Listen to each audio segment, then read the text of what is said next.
कंधार विमान अपहरण कांड 1999 भाजपा सरकार, कारगिल युद्ध 1999 भाजपा सरकार, संसद पर आतंकी हमला 2001 भाजपा सरकार, अक्षरधाम मंदिर पर आतंकी हमला 2002 भाजपा सरकार, अमरनाथ यात्रियों पर आतंकी हमला 2002 और 2017 दोनों बार भाजपा सरकार, गोधरा कांड 2002 भाजपा सरकार, पठानकोट आतंकी हमला 2016 भाजपा सरकार, उरी आतंकी हमला 2016 भाजपा सरकार, पुलवामा आतंकी हमला 2019 भाजपा सरकार, पहलगाम आतंकी हमला 2025 भाजपा सरकार।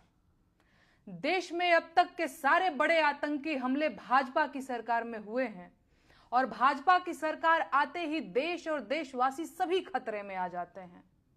बिहार चुनाव करीब है और देश में जैसे ही चुनाव करीब आते हैं कहीं ना कहीं आतंकी हमला हो ही जाता है और युद्ध के बादल घिर जाते हैं।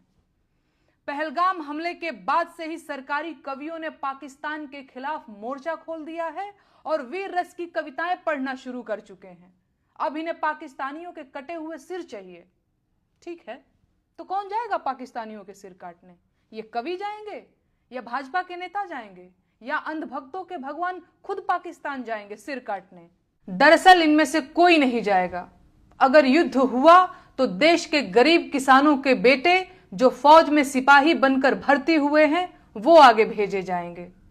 वो गरीब किसान जिनका बैंक का कर्ज अभी तक सिर पर लदा हुआ है, जिनका ट्रैक्टर जब्त करने के लिए बैंक वाले रोज द्वार पर चक्कर लगाते हैं, उनके जवान बेटों को ये भाजपाई कवि युद्ध में भेजने की मांग कर रहे हैं।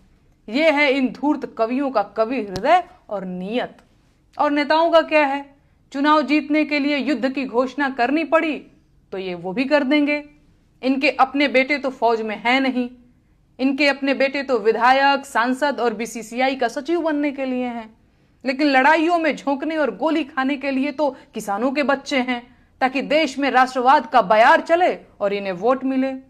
संसाधन देश के खर्च होंगे, बेटे किसानों के मारे जाएंगे। ये है युद्ध की असलियत और इसीलिए इन नेताओं और उनके चापलूसों को युद्ध की जल्दी है।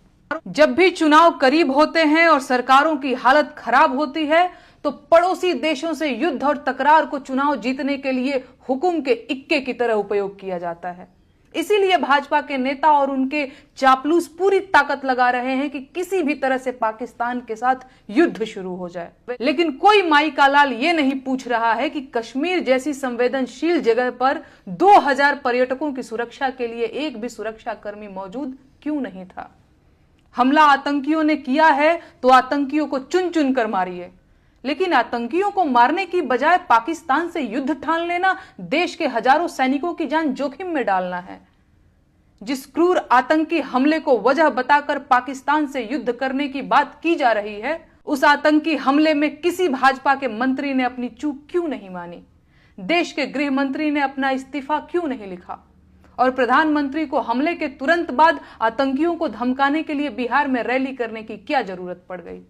ये सवाल मीडिया कभी नहीं पूछेगा और सरकार इन्हीं सवालों से मुंह छुपा रही है।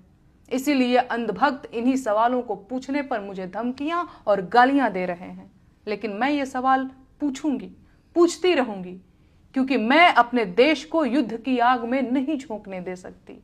ये देश आपका अपना है, इसे युद्ध से बचाइए।